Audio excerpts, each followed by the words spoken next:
بسم اللہ الرحمن الرحیم وبہ نستعین سبحانک لا علم لنا الا ما علمتنا انک انت العلیم الحکیم الحمد للہ رب العالمین والصلاة والسلام علی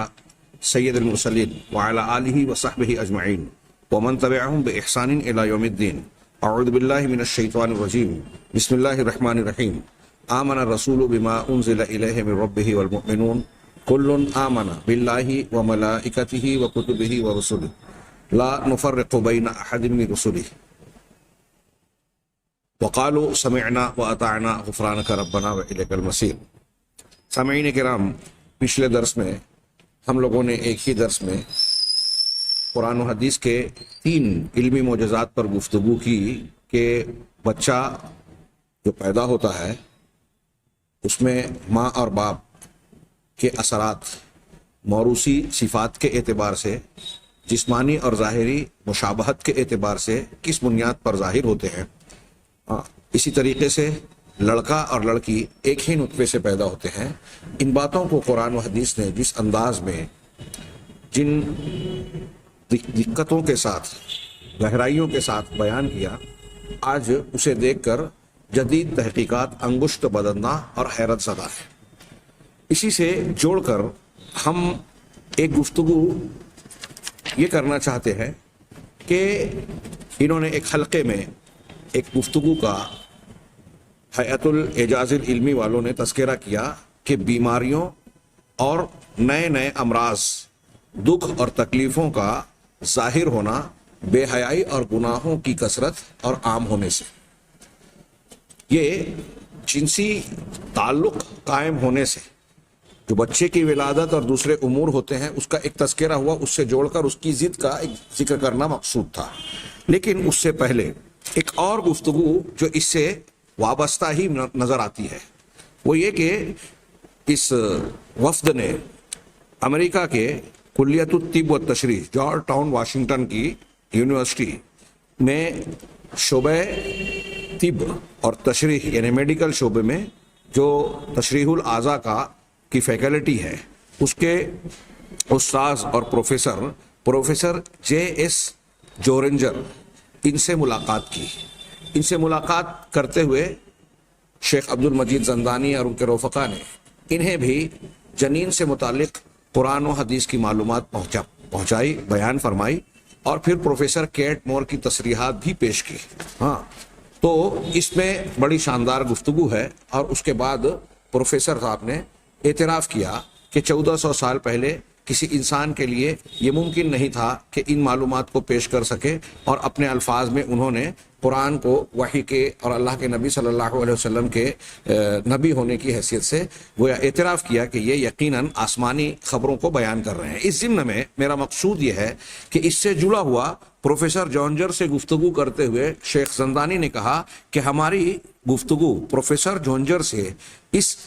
ظاہری موضوع سے متعلق جاری تھی، جس سے متعلق سائنس نے جدید انکشافات کیے ہیں، اور انہوں نے قرآن و حدیث کے بیانات کا اعتراف کیا۔ ساتھ ہی ساتھ نئے انکشافات میں کچھ ایسی باتیں بھی سامنے آئی ہیں جو نصارہ کے ایک اعتراض کا ایک اشکال جو وہ قرآن و حدیث کی ان باتوں پر وارد کرتے ہیں اس کا ازالہ کرتی ہیں۔ وہ کیا ہے کہ نصارہ یہ کہتے ہیں کہ یہ حضرت عیسیٰ علیہ السلام ہیں، یہ صرف ماں سے پیدا کیے گئے، ماں سے ان کی ولادت ہوئی، باپ سے نہیں۔ اب آپ یہ بیان کر رہے ہیں کہ قرآن و حدیث یہ کہتا ہے ماں اور باپ کے ملاپ سے، جس کا القاء کیا جاتا ہے، الم یکن نطفۃ من منی یمنی ثم کان علقۃ فخلق فسوی، اور اس قسم کی جو آیات اور بیانات قرآن و حدیث کے ہیں، گویا اس پر ایک اعتراض کر رہے ہیں کہ آپ یہ کہتے ہیں کہ ماں باپ سے بچے کی ولادت ہوتی ہے، حضرت عیسیٰ علیہ السلام تو بغیر باپ کے پیدا ہو گئے۔ گویا وہ اپنے فاسد عقیدے کا اس بات کرنا چاہتے ہیں۔ اس کے برخلاف الٹ جائیں تو ہمارے یہاں آج کچھ منکرین حدیث نیچری لوگ ایسے بھی ہیں جو یہ کہتے ہیں کہ یہ بات درست نہیں ہے کہ حضرت عیسیٰ علیہ السلام کی ولادت بغیر باپ کے ہوئی، بلکہ وہ کھینچ تان کر مختلف ذریعوں سے یہ ثابت کرنے کی کوشش کرتے ہیں کہ ان کے والد فلاں فلاں تھے. حضرت مریم علیہ السلام کا حضرت ہارون نام کے ایک شخص سے یا کسی اور شخصیت سے جسے وہ بیان کرنے کی کوشش کرتے ہیں، غیر ناکام کوشش کرتے ہیں کہ اس کے ذریعے ان کے ذریعے سے ملاپ اور اتصال ہونے کے بعد حضرت عیسیٰ کی ولادت ہوئی، جبکہ یہ بالکل غلط بات ہے، قرآن اور حدیث کے صریح بیانات کے خلاف ہے. چنانچہ نصارہ نے گویا یہ اعتراض اٹھایا اور یہ اعتراض کرتے ہیں کہ اللہ تبارک و تعالیٰ نے تو حضرت عیسیٰ علیہ السلام کو بغیر باپ کے پیدا کر دیا، تو یہ ایک ایکسیپشن ہے،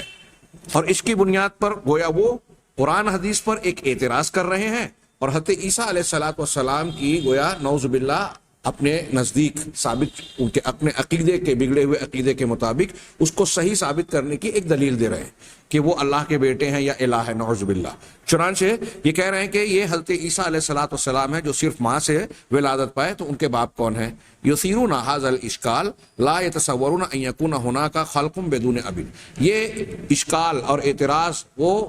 بیان کرتے ہیں، پھیلاتے ہیں، اور یہ تصور اور خیال کرتے ہیں کہ کوئی انسان بغیر باپ کے پیدا ہو ہی نہیں سکتا.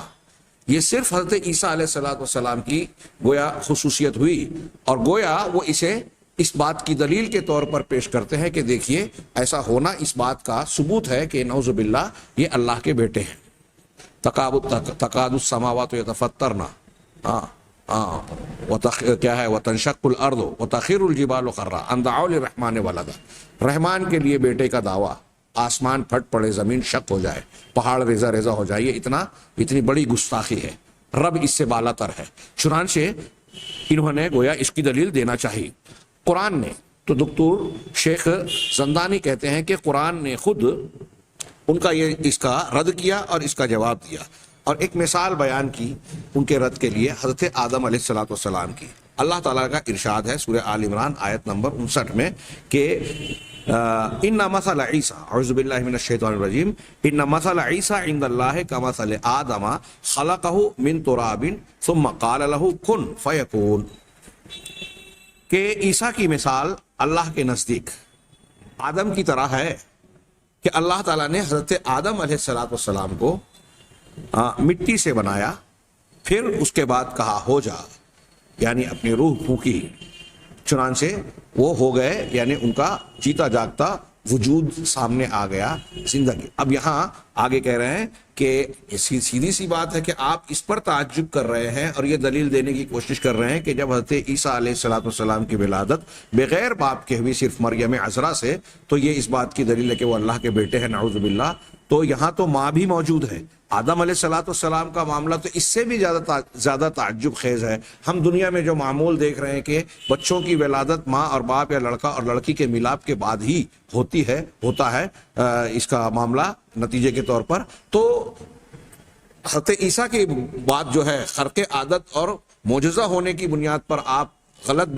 غلط نتیجہ اس سے اخذ کرنا چاہتے ہو، ثابت کرنا چاہتے ہو، تو اس کے بالمقابل اگر تم حضرت عیسیٰ کو اللہ کا بیٹا ثابت کر رہے ہو تو اس سے زیادہ حیرت انگیز بات تو حضرت آدم کا وجود اور ولادت ہے. اس پر آپ یہ کیوں نہیں دعویٰ کرتے؟ یہ ایسی بات بھی نہیں ہے کہ مسلمان یا قرآن ہی کہہ رہا ہے. یہ تو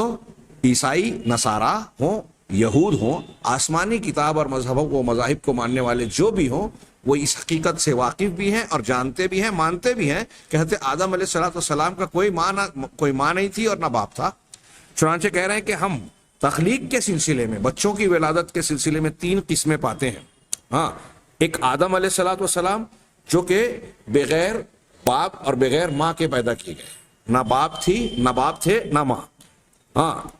حوا، ایک دوسری شکل حضرت حوا علیہ السلام کی ولادت کی ہے، جو بغیر ماں کے پیدا کیے گئے، ان کی ماں نہیں ہے.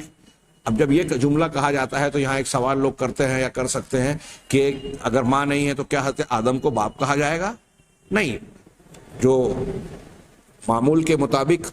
جس انداز میں ماں باپ سے بچے کی ولادت ہوتی ہے اس انداز سے نہیں ہوئی، لیکن آدم کے حصے سے حضرت حوا علیہ السلام کی ولادت کی گئی، جیسا کہ روایتوں سے ثابت ہوتا ہے. تو بغیر ماں کے حوا کی ولادت ہوئی. اور تیسری شکل جو پیدائش کی ہے وہ حضرت عیسیٰ علیہ السلام کی جو بغیر باپ کے پیدا ہوئے. آدم علیہ السلام بغیر ماں باپ کے، حوا بغیر ماں کے، اور حضرت عیسیٰ علیہ السلام بغیر باپ کے. اور پھر دنیا کے دوسرے سارے لوگ ایک معمول کے مطابق ماں باپ دونوں کے ذریعے سے پیدا ہوتے ہیں. کہہ رہے ہیں کہ والذی قدر ان یخلق والذی قدر یا قدر،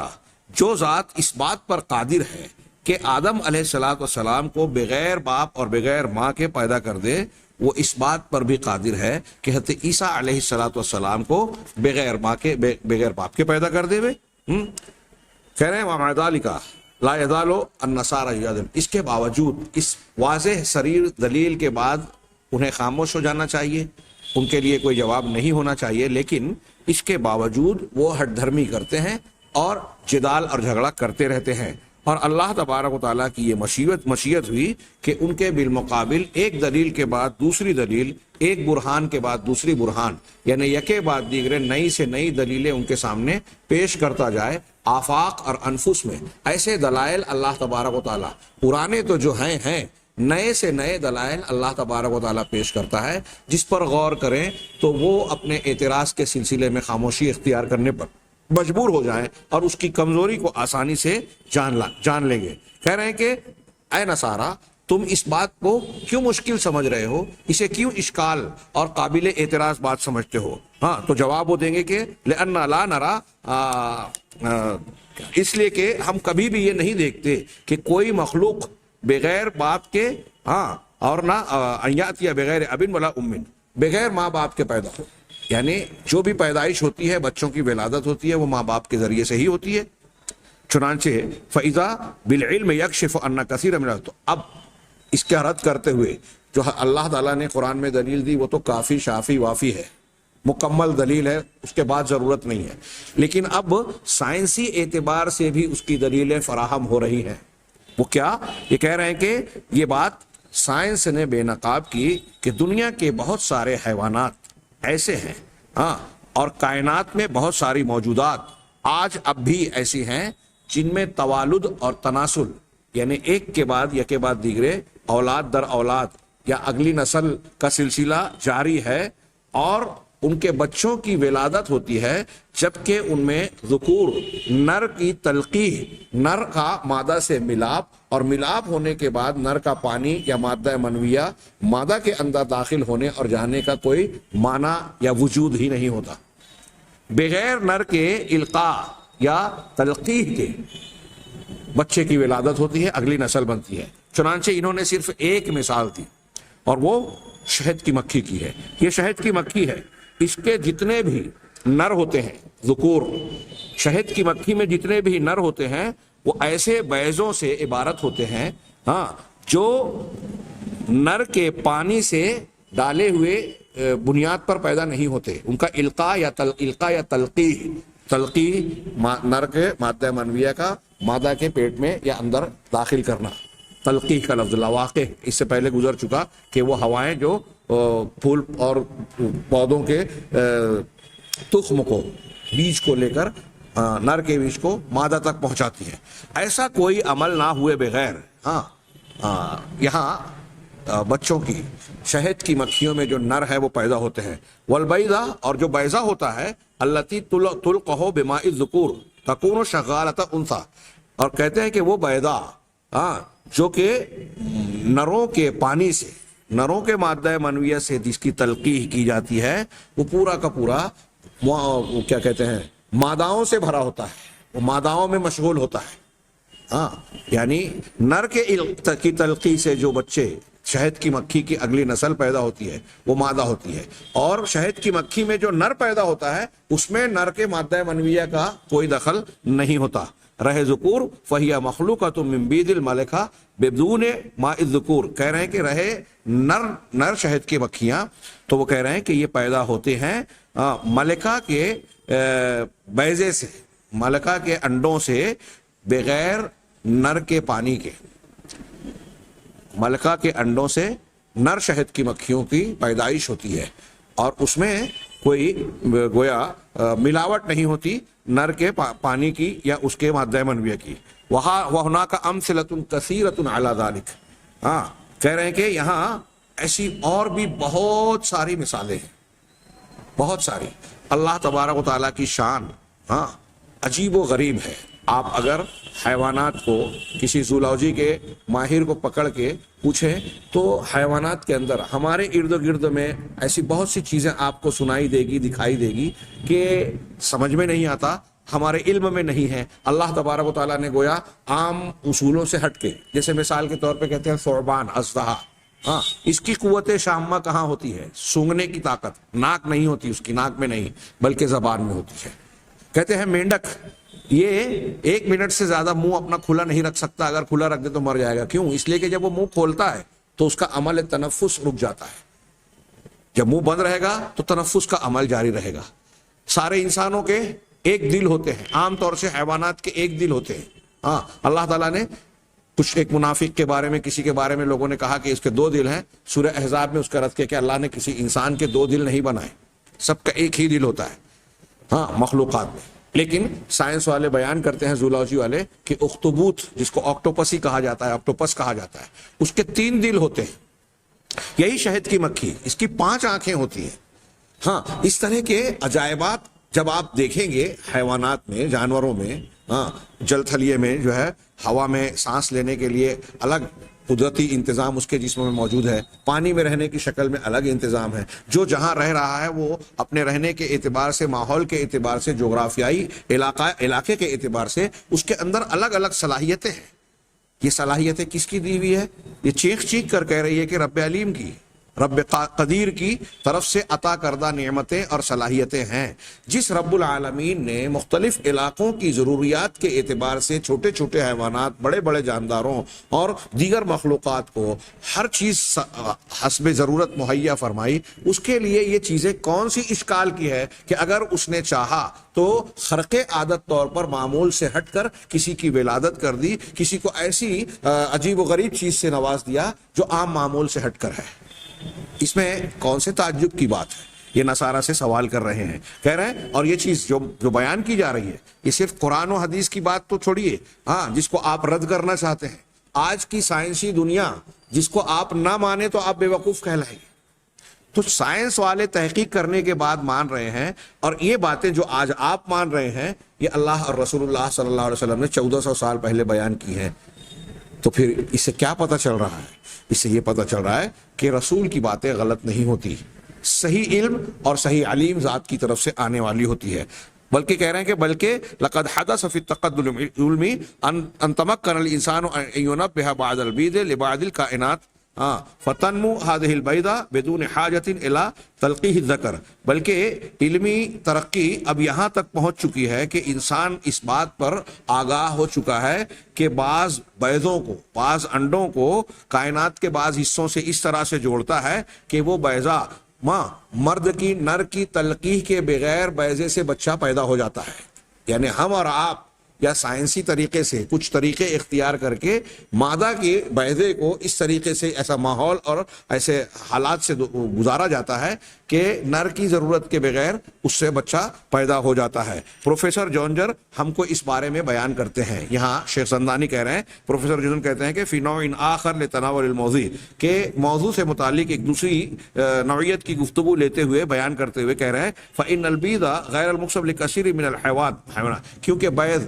انڈے, بہت سارے ایسے جاندار جن کے اندر مرد اور عورت یا نر اور مادہ کے ملاپ سے تلقیح, اور جس کو ہم استقرار حمل کہہ لیں,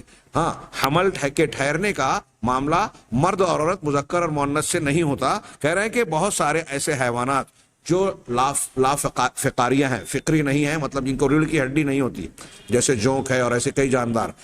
اسی طرح برمائیہ, برمائی, بر مانے خشکی, ماں یعنی پانی, دونوں کو ملا کے برمائی ہے, جس کو ہم جل تھلیہ کہتے ہیں. یعنی وہ جانور جو پانی میں اور خشکی میں دونوں جگہ رہ سکتا ہے. اور وہ سدیہ ہے, اور اسی طرح وہ جانور جو کیا کہتے ہیں, تھن والے ہیں, پستانیے جن کو کہتے ہیں, پستانیے جانور جن کو نیچے کی طرف پستان ہوتے ہیں. یمکنو تنشیط ہو, ایسے جانوروں میں بہت سارے حیوانات ایسے ہیں کہ ان کے انڈوں کو, ان کو نشید بنانا, یعنی پیدائش کے مرحلے سے گزارنا ممکن ہے میکینیکل ذریعوں کے ذریعے سے, میکینیکل ذرائع سے. جیسے کہہ رہے ہیں کل وخز بالابرہ، جیسے انجیکشن کے ذریعے سے اس کے اندر ضروری مادہ انجیکٹ کر دیا جائے، داخل کر دیا جائے، یا کوئی مادی وسیلے سے جیسے کالصدمۃ الحراریہ، توانائی یا بجلی کے جھٹکے کے ذریعے سے، توانائی حرارت کے جھٹکے کے ذریعے سے، یا کیمیائی وسیلوں اور ذریعوں سے، بأي عدد من المواد کیمیائیہ مختلفہ، کہہ رہے ہیں کہ مختلف کیمیائی مادوں کے کسی خاص مقدار کے ذریعے سے، کہہ رہے ہیں کہ یہ بیضہ، یہ انڈے تطور اور ترقی پانے کے مرحلوں سے آگے بڑھتا جاتا ہے۔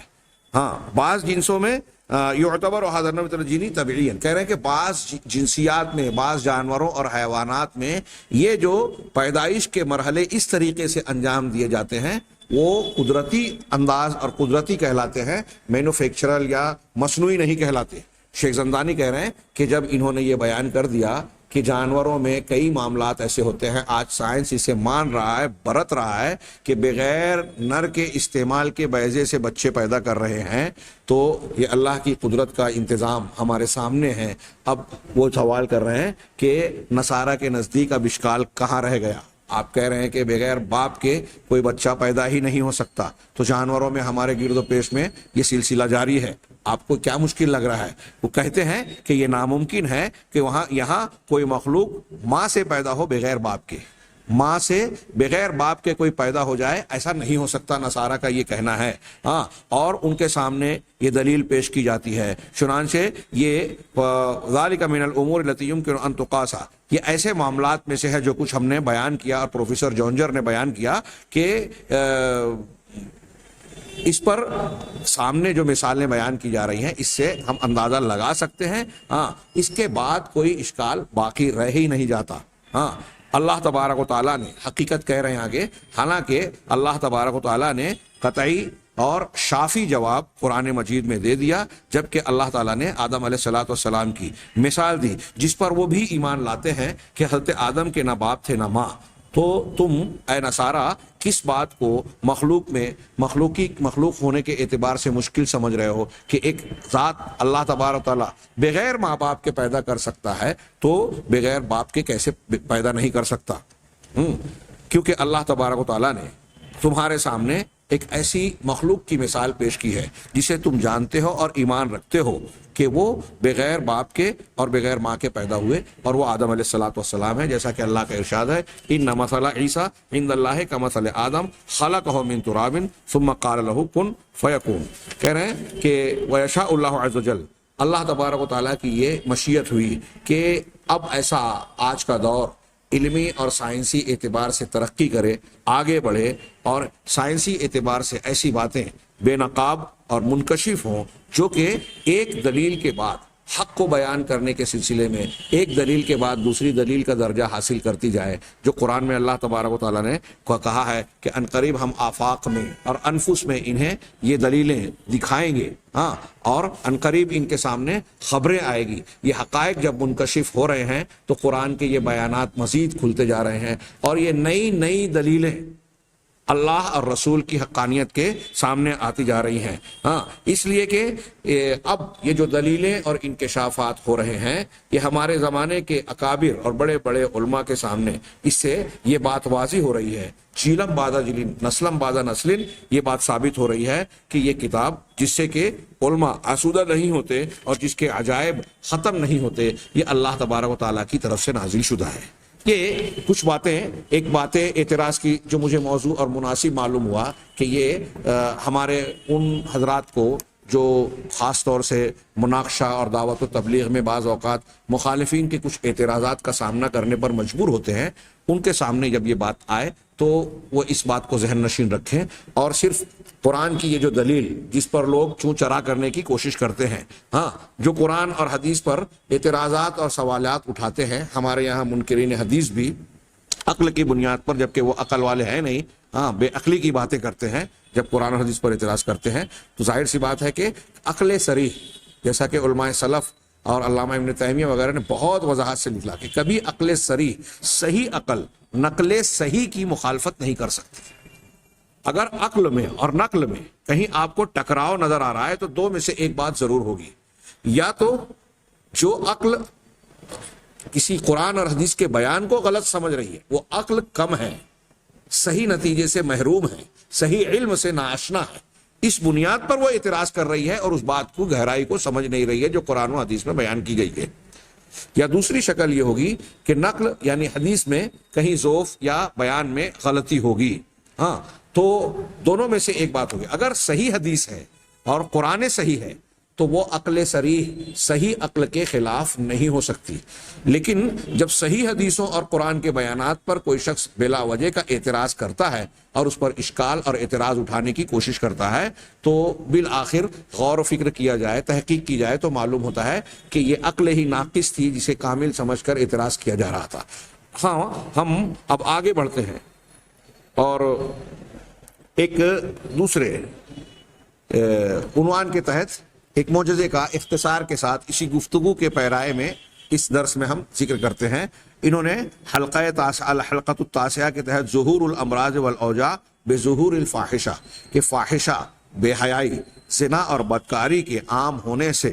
بیماریوں اور اوجاع، وجع کی جمع، تکلیف، دکھ اور امراض کے پھیلنے کا معاملہ، تو اس ضمن میں انہوں نے پروفیسر برسود، عربی میں برسود لکھا ہے، یہ پرشود وغیرہ کچھ نام ہوگا، یہ پروفیسر صاحب جو ہیں یہ کلیت الطب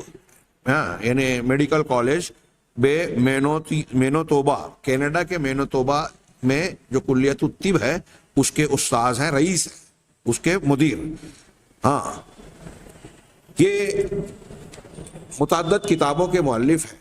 اور خاص طور سے عورتوں کی بیماریوں سے متعلق اور خواتین کے امراض، مخصوص امراض سے متعلق ان کا اسپیشلائزیشن ہے، یہ اسپیشلسٹ ہیں اس میں، اور اس ضمن میں ان کی متعدد کتابیں ہیں۔ اور یہ جو ہیں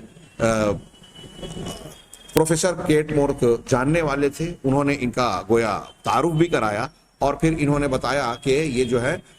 یہ لوگ بغیر کسی دباؤ کے حق بات اگر سامنے آئے تو قبول کرنے والے ایسے کئی علماء ہیں ہمارے ہاں، جن میں سے ایک پروفیسر پرسود بھی ہیں۔ اس ضمن میں انہوں نے ابتدائی بحث میں وہی جنین سے متعلق ایک حدیث پیش کی کہ اللہ کے رسول صلی اللہ علیہ وسلم نے جو بیان کیا کہ 40 اور 42 کے دنوں کے بعد استقرار حمل جب ہوتا ہے تو کس طرح ہوتا ہے، اور 40-42 دن کے بعد اس میں اس طرح معاملات ہوتے ہیں۔ یہ سب سننے کے بعد پہلے تو انہوں نے تعجب کیا، پھر اس کے بعد جب اعتراف کیا تو بڑا حیرت کیا، اور پھر انہوں نے صرف اعتراف ہی نہیں کیا، اسے اپنے مقالات اور اپنی کتابوں میں اس حق کو بیان کیا۔ آپ اندازہ لگائیے، اور یہ جو شیخ عبد المجید زندانی اور اس کتاب کو تیار کرنے والے ہیئت حیا نے علم الجنین کا جو بار بار تذکرہ کیا ہے، اور ان پروفیسرز اور ڈاکٹرز جو اسپیشلسٹ ہیں ان امور میں، ان کے سامنے ذکر کیا، ایک تو اس وجہ سے کہ وہ لوگ اس کا اسپیشلائزیشن رکھتے تھے، تخصص اور خصوصیت رکھتے تھے اس کے علم میں۔ دوسری بات یہ کہ قرآن و حدیث کے یہ بیانات اتنے واضح، اتنے صاف، اتنے زبردست ہیں کہ اس کے ایک نمونے کے طور پر پیش کیا جا سکتا ہے آج کے زمانے میں، جس کے بارے میں دنیا یہ مانتی ہے، جانتی ہے کہ 1400 سال پہلے ان تفصیلات کے جاننے کا، سمجھنے کا، ان کی گہرائیوں تک پہنچنے کا کوئی ذریعہ انسانوں کے پاس تھا ہی نہیں،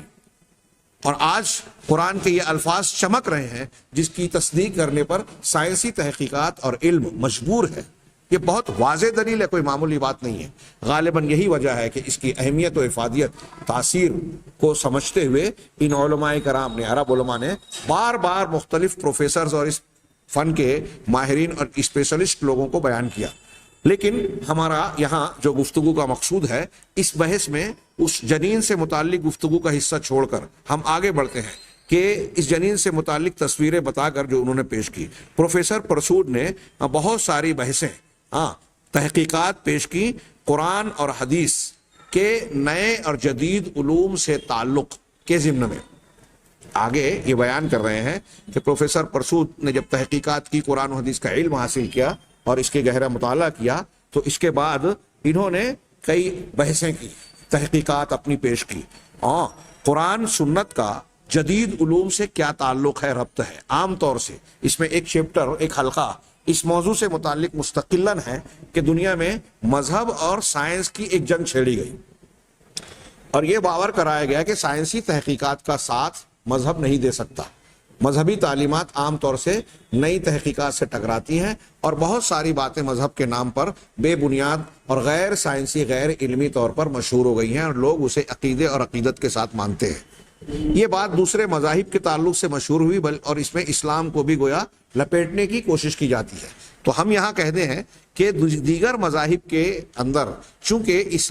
انسانوں کی اپنی فکر اور اپنے خیالات، تاثرات اور اختصاصات و تحفظات کو داخل کیا گیا، تحریف کی گئی، اس میں انسانوں کے اپنے خیالات ہیں، اس لیے ان میں ایسی بہت ساری چیزیں داخل ہو گئیں جو سائنس کا ساتھ نہیں دے سکتے، سائنس کے ساتھ کھڑے نہیں رہ سکتے۔ لیکن اسلام کا معاملہ اس معاملے میں بلکہ دیگر معاملات میں بھی دیگر مذاہب سے بالکل جدا الگ ہے۔ دنیا میں روئے زمین پر واحد اسلام وہ دین اور مذہب ہے جو جدید سے جدید تحقیقات کی صحیح تحقیقات جو ہوگی اس کی آنکھ میں آنکھ ڈال کر کھڑا رہے گا اور بالآخر وہ تحقیقات جو ہے گھٹنے ٹیکنے اور سر جھکانے پر مجبور ہوگی۔ قرآن اپنی جگہ، حدیث اپنی جگہ، صحیح حدیثیں اپنی جگہ اٹل رہے گی، اور یہ بات بار بار اہل علم نے ثابت کی ہے۔ یہ پروفیسر پرسوڈ نے بھی گویا اس ضمن میں کئی تحقیقات کی اور اپنے مقالات لکھ کر اس کا ثبوت دیا۔ وکان امین ضمن ابحاث ہی، انہوں نے جو بحثیں پیش کی قرآن حدیث کا جدید علوم سے تعلق، جن بحثوں کو انہوں نے پیش کیا انہی میں ایک بحث انہوں نے یہ بھی پیش کی اللہ کے رسول صلی اللہ علیہ وسلم کی حدیث کے اس معنی اور مفہوم کو جو امام ابن ماجہ رحمہ اللہ اور امام حاکم رحمہ اللہ نے نقل کی، اور وہ اللہ کے رسول صلی اللہ علیہ وسلم کا یہ فرمان کہ لم تظہر الفاحشۃ فی قوم قط حتی یعلنوا بها الا فشا فیہم الطاعون والاوجاع التي لم تکن مضت فی اسلافہم۔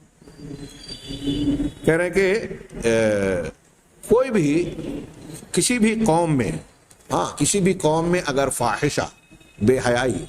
زنا اور بدکاری، جنسی ناجائز جنسی تعلق، اگر یہ چیز عام ہوگی یہاں تک کہ وہ علانیہ اسے انجام دینے لگے کھل کر، الا فشا فیہم، جب ایسا ہوگا تو ایسا ضرور ہوگا کہ ان کے اندر طاعون پھیلے گا۔ طاعون ایک خاص بیماری ہے جس میں بدن پر گلٹی نکلتی ہے۔ بدن پر گلٹی نکلنے کی جو مختلف شکلیں ہوتی ہیں، گلٹیاں، آبلے،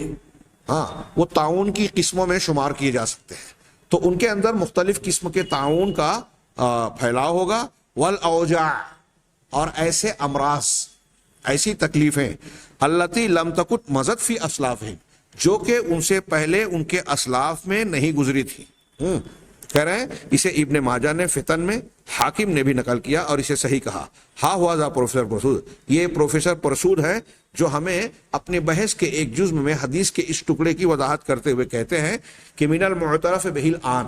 آج کی دنیا میں اس بات کا اعتراف کیا گیا علی نطاق واسع، بڑے پیمانے پر اب یہ بات مانی جا رہی ہے کہ آج جو عورتوں کے رحم میں جو گندگی کے تغیرات ہو رہے ہیں، برے تغیرات ہو رہے ہیں، فی عنق الرحم لہا صلۃ بعمر النساء، اس کا عورتوں کی عمر سے گہرا تعلق ہے۔ عورت کی بچے دانی کے سرے میں جو گندگی، زخم اور بیماری لاحق ہوتی ہے، بیکٹیریاز پیدا ہوتے ہیں نقصان پہنچانے والے،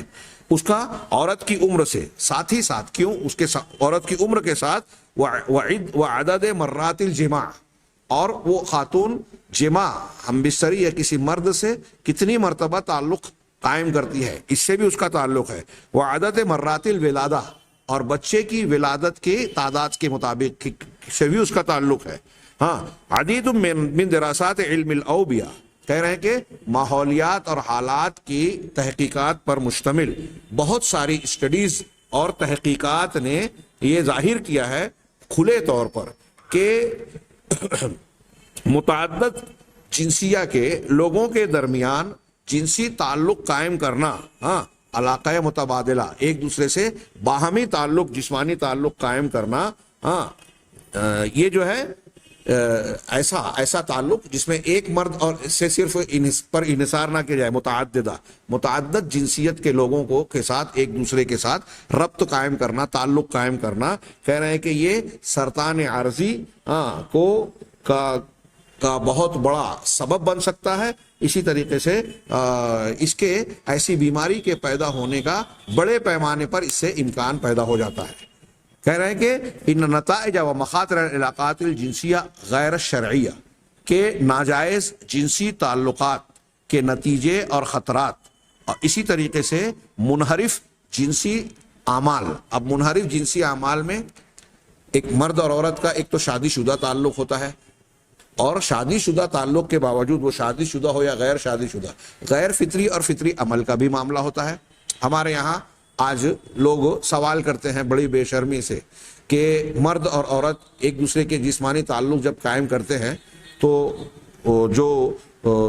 بچے کی ولادت کا مقام ہے اس سے ہٹ کر دوسرے مقامات پر آدمی جو ہے اس عمل کو انجام دینے کی کوشش کرے. اس میں منہ کا استعمال، جانوروں کا استعمال، مرد کا مرد سے تعلق، عورت کا عورت سے تعلق، یا اور قسم کے ایسے انحرافات اور جنسی شذوذ کا سوال کیا جاتا ہے کہ ان باروں میں شریعت کیا حکم دیتی ہے. تو شریعت کے احکامات اور پاکیزگی کے تقاضوں کے مطابق جو اصول ضابطے دونوں جنسوں کے ملاپ اور اتصال کے بیان کیے گئے ہیں، اگر اس سے آدمی ہٹتا ہے تو یہ غیر شرعی، غیر قانونی اور ناجائز طریقے ہیں. اب ایک تو یہ کہ بغیر شادی کے مرد اور عورت کا اتصال ہو. ابھی آج دنیا یورپ اور مغرب کی دنیا میں بطور خاص اب دھیرے دھیرے دوسرے علاقوں میں بھی یہ خیال عام کیا جا رہا ہے کہ قانونی طور سے اس کی اجازت دے دی جائے کہ اگر ایک لڑکا اور ایک لڑکی دونوں بالغ ہیں اور اپنی مرضی سے رضامندی کے ساتھ ایک دوسرے سے اتصال کے جو ہے پر متفق ہیں، یہاں تک کہ بعض ملکوں میں تو اس پر زور دیا گیا اور قانون کی شکل دے کر اجازت بھی دے دی گئی کہ مرد کے ساتھ، عورت کے ساتھ میاں بیوی کی طرح رہ سکتے ہیں اور خاندان بسا سکتے ہیں. اس سے کیا کیا فسادات رونما ہوئے. آگے انہوں نے ایک دو جملوں میں اس کا تذکرہ کیا ہے. کہا کہ ناجائز جنسی تعلقات اور منحرف جنسی اعمال کا نتیجے اور خطرات، اس کا تذکرہ اللہ کے رسول صلی اللہ علیہ وسلم نے اس حدیث میں بڑے اجمال اور بلاغت کے ساتھ، جامعیت کے ساتھ 1400 سال پہلے کر دیا تھا. وَأَرْجُو أَنْ أَكُونَ مُصِيبًا مُشِيرًا إِلَى مَرَضِ الْإِيدْز. پروفیسر جونجر کہتے ہیں کہ میں ایسا سمجھتا ہوں، میری امید ہے، یعنی میں ایسا سمجھتا ہوں کہ میں غلط نہیں ہوں گا، میں صحیح بات کہوں گا اگر میں ایڈز کی بیماری، HIV والی جو بیماری ہے اس کی طرف اشارہ کرنے والا بنوں. یہ مرض ماضی میں اسلاف میں نہیں تھا. اللہ کے رسول صلی اللہ علیہ وسلم نے کہا کہ جب فاحشہ، بے حیائی عام ہوگی تو ایسی بیماریاں، ایسے اوجاع اور تکالیف عام ہوگی جو ماضی میں اسلاف میں ہم نے نہیں سنے. انہوں نے بعد میں حدیث پیش کی وما ظہرت الفاحشۃ فی قوم قط، کسی بھی قوم میں کبھی بھی کوئی فاحشہ، بے حیائی، گندگی اور زنا نہیں پھیلا حتی یعلنوا بها، یہاں تک کہ وہ اس کو علانیہ کرنے لگے، الا فشا فیہم الطاعون والاوجاع التي لم تكن مضت فی اسلام، مگر ان کے یہاں تعاون اور ایسے دکھ درد، ایسی تکلیفیں اور بیماریاں عام ہوں گی جو ان کے اسلاف میں نہیں گزری ہوں گی. اب انہوں نے کہا کہ فاحشہ کسے کہتے ہیں؟ یہ مرد اور عورت کے تعلقات میں خیانت کو کہتے ہیں. شذوذ جنسی شذوذ کہیں گے کہ اصول کی مخالفت، جنسی تعلقات میں اصول کی مخالفت کرنا، علیحدگی اختیار کرنا، الگ ڈھنگ اختیار کرنا، غیر المعلن والبہیمیہ وکل العلاقات الجنسیہ الاخرى. تو کہہ رہے ہیں کہ جو علانیہ طور پر غلط طریقے ہیں، منحرف ہیں، اصولوں کے خلاف ہیں، اور ہر دوسرے قسم کے جائز جنسی تعلقات کے علاوہ جتنے طریقے ہیں وہ سب اس میں داخل ہیں. وَلَيْسَ مِنْ اتِّسَاعِ الْخَيَالِ أَنْ نَعْتَبِرَ الْحِرْبِسْ وَالْإِيدْز كَأَمْثِلَةٍ. اب کہہ رہے ہیں کہ خیال کے دائرے سے یہ باہر بات نہیں ہے کہ ہم ہربس، یہاں انہوں نے ہربس کا ایک لفظ استعمال کیا، اسے میں نے لغت میں دیکھا تو انگریزی میں ہرپس، HEREPS یہ بیماری ہے. اردو میں آبلے، چھالے اس قسم کے ہوتے ہیں، یہ بچے دانی کے منہ پہ جو ہوتے ہیں، اور وہ اسی طریقے سے جو ہے بعض ایگزیما والوں کو دوسرے اسباب سے بھی ہوتے ہیں. اس میں A اور B، نمبر 1 نمبر 2 دو قسم کے جراثیم ہوتے ہیں. تو منہ پر چھالے آنا، اسی طریقے سے عضو تناسل پر چھالے آنا، اسی سلسلے کی کڑیاں یا بیماریاں آتشک اور سوزاک بھی ہیں. موقع نہیں ہے، اگلا اگر موقع رہا تو میں بیان کروں گا کہ 1997 میں ڈنمارک میں ایک میڈیکل کانفرنس منعقد ہوئی تھی. اس میں جو سروے رپورٹ پیش کی گئی تھی کہ امریکہ میں تقریباً 1.5 لاکھ HIV کے مریض ہیں. افریقی ممالک میں، بر اعظم افریقہ میں تقریباً 7.5 کروڑ HIV کے مریض تھے. ہاں یورپ مغرب کی دنیا میں سوزاک اور آتشک کے جو مریض تھے وہ 16 لاکھ سے زیادہ کی تعداد میں سالانہ 16 لاکھ سے زیادہ مریض ہوتے تھے. اور کہہ رہے ہیں کہ یورپ اور برطانیہ میں خواتین کی اموات کی جو شرح ہے اس میں ایک بڑی وجہ وہ بیماریاں ہیں جو جنسی بے راہ روی کی وجہ سے ان کو لگتی ہے.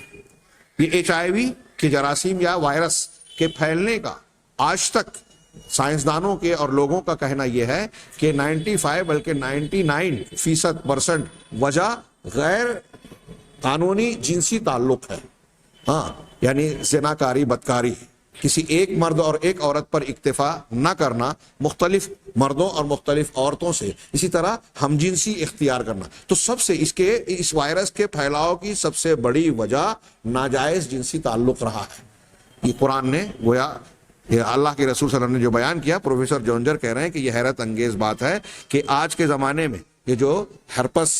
کی بیماری، آبلے وغیرہ کی بیماری، سوزاک، آتشک اور ایڈز ہے، یہ ان بیماریوں، جدید بیماریوں کی ایک واضح مثال ہو سکتی ہے موجودہ زمانے میں، جس کا اس وقت تک ہمارے پاس کوئی علاج نہیں ہے. علاج کے نام پر کچھ ریلیف کی چیزیں اختیار کی جا رہی ہیں، حقیقی طور پر اس کا علاج نہیں ہے. پروفیسر شیخ زندانی کہتے ہیں کہ اللہ کے رسول صلی اللہ علیہ وسلم کا یہ فرمان، اس کے بعد یہ حدیث پیش کی کہ کوئی قوم میں اگر فاحشہ پھیلتی ہے تو اوجاع اور طاعون پھیلتا ہے جو پہلے نہیں تھی. اس حدیث کو پیش کرنے کے بعد کہتے ہیں کہ جب یورپ اور امریکہ نے شذوذ کو، جنسی تعلق کو جائز قرار دے دیا، اجازت دے دی کہ آپ بغیر شادی کے مرد عورت ایک دوسرے سے تعلق قائم کر سکتے ہیں، باہمی رضامندی ہونا چاہیے، یہاں تک کہ مرد بھی کر سکتا ہے اپنے تعلق جسمانی. اسی طریقے سے زنا اور فجور، فسق و فجور کی اجازت دے دی گئی. اب وہاں سر عام یہ معاملات پیش آتے ہیں. کیا کیا اس کے تعلقات ہیں، کیسی کیسی خرابیاں ہیں، یہ ایک دوسرا موضوع ہے. ہم فی الحال علمی معجزے کے تحت اس حدیث کے ضمن میں گفتگو کر رہے ہیں. تو مختلف شکلوں میں اس کی جب اجازت دے دی گئی، یہاں تک کہ اس کا اعلان بھی کر دیا گیا. دیکھیے حدیث میں یہاں تک کہ اس کا اعلان کریں اور اس کو پھیلایا انہوں نے، یہاں تک کہ نتیجہ کیا نکلا کہ کچھ ہی سالوں کے بعد یہ بیماریاں اس طریقے سے مغربی دنیا کو اپنے لپیٹے میں لے چکی ہیں کہ تحز کیانہم حظاً. انہوں نے کہا جس نے ان کی معاشرت اور ان کے اجتماعی ڈھانچے کو ہلا کر رکھ دیا ہے، جھنجھوڑ دیا ہے. ان کا خاندان ٹوٹ گیا، رشتے نامعلوم سے ہو گئے، وراثت اور موروثی معاملات جو ہے لا علمی کے دائرے میں غیبوبت میں چلے گئے. بیماریاں، نفسیاتی بیماریاں، جسمانی بیماریاں اور نہ جانے کیا کیا. صرف یہ جسمانی بیماریوں کا تذکرہ جو اس حدیث میں بیان کیا گیا اور جس کا یہاں ثبوت پیش کیا جا رہا ہے، اسے دیکھیں تو ایک قسم کے خوف اور دہشت میں مبتلا ہو گئے. یہ رپورٹیں بہت پہلے آئی ہیں، میں نے مختلف نکاح کی تقریروں میں یہ بیان کی ہے کہ وہاں جب نکاح کے بجائے غیر نکاحی زندگی گزاری جاتی ہے تو کتنا انسان غیر محفوظ ہوتا ہے. یورپ سے ایسی بھی خبریں آئی ماضی میں کہ لوگ سوال کرنے لگے کہ بھائی یہ بتائیے،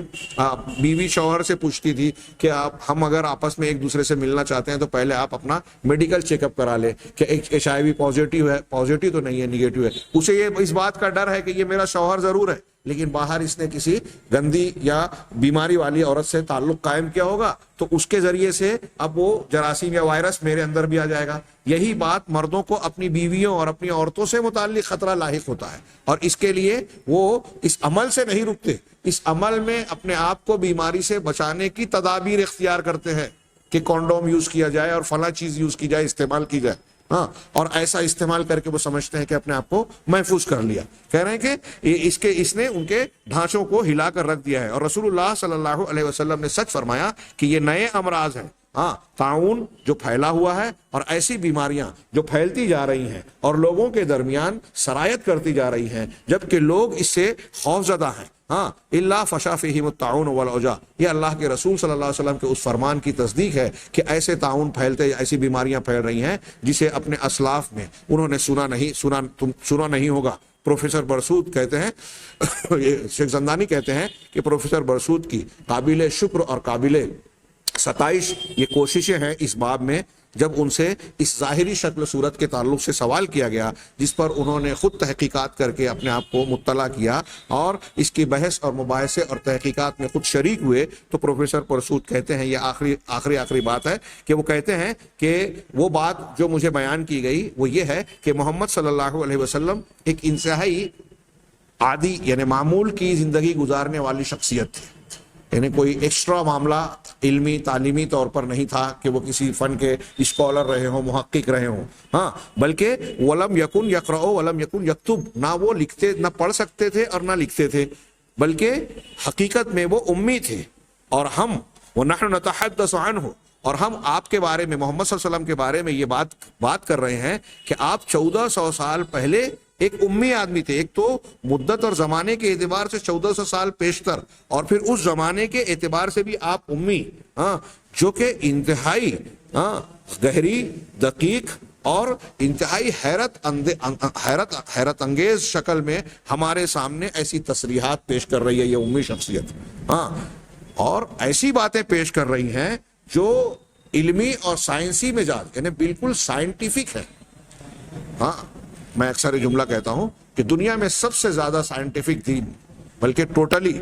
صرف اسلام ہے۔